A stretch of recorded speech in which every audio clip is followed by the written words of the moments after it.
नमस्कार है, नमस्कार नरनाथज्यू। नमस्कार आदरणीय देशभक्त हजुर, एकदम तपाईँ त गोर्खा जिल्लाको देशभक्त युवा हुन्छ नि त, एकदम खुसी लाग्यो। Thank you. तपाईँसँग धेरै भयो जोडिनु खोजेको, यहाँ फुर्सदै मिलिरहेको थिएन होइन।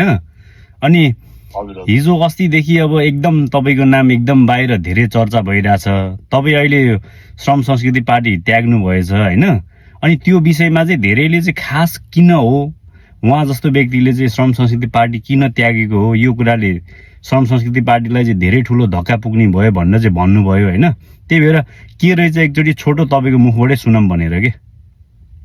अब यस्तो छ आदरणीय देशभक्त हजुर, अब तपाईँ भनेको गोर्खा जिल्लाको जे जस्तो पनि युवा देशभक्त बाहिर हुन्छ भने नेपालमा देशभक्त आदरणीय गृहमन्त्री सुदन गुरुङजी हुन्छ, एकदम खुसी लाग्छ।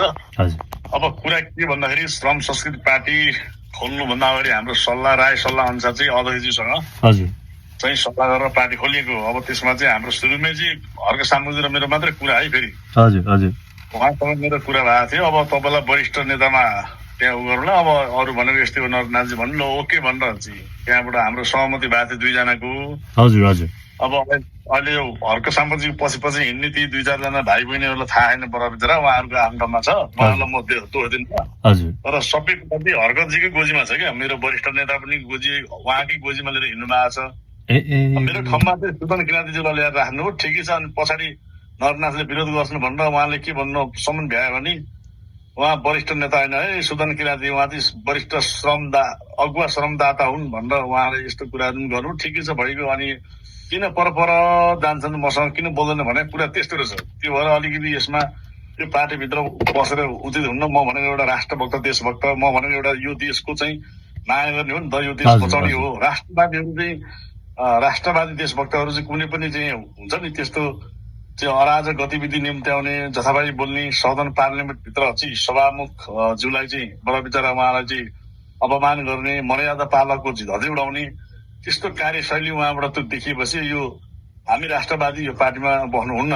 यो पार्टी भनेको चाहिँ अब केआर पार्टी पनि बजारमा हल्ला छ, अन्तर्राष्ट्रिय राष्ट्रियको विजय पनि भइरहेछ।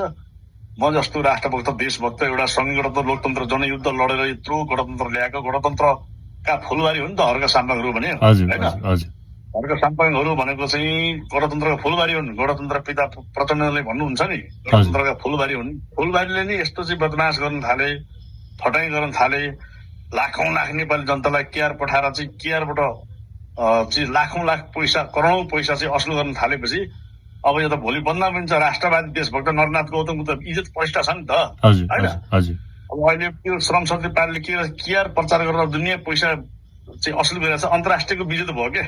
अन्तर्राष्ट्रिय राष्ट्रले हेर्ने पनि दृष्टिकोण धेरै फरक भयो। त्यस कारणले गर्दाखेरि बौद्धिक राष्ट्रभक्त देशभक्त भोलि यो देशको कार्यकारी मन्त्री हुने मान्छे हो नि त म नरनाथ गौतम। अनि कारणले गर्दा मैले त्यस पार्टी छोडेर म यो सुशासनको एउटा चाहिँ नयाँ यो सरकार छ नि, यो मैले चाहिँ राष्ट्रिय स्वतन्त्र पार्टी त जमानादेखि मैले सहयोग गर्दै आएको हो नि त जे जस्तो भयो भने। अनि म